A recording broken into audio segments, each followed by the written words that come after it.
And as you can see, we have our homing pigeons.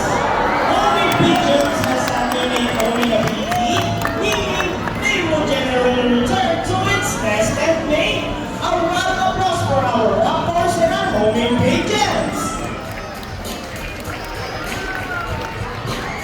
Here in Manila Ocean Park, we believe there is hope. We only not try to take care of our friends in the sea, but also inland and air as well.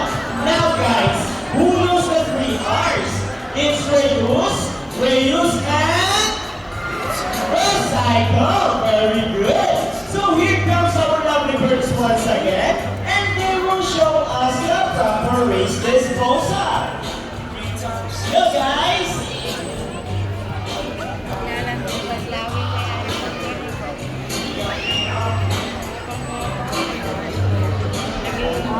Easy, right? So if the birds can do it, so can we.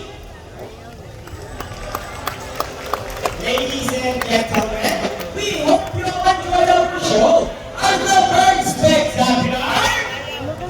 Well, in our own way, no matter how small the effort, let's take action in saving them from exploitation or even extinction. Please, let's all do our part in saving the world.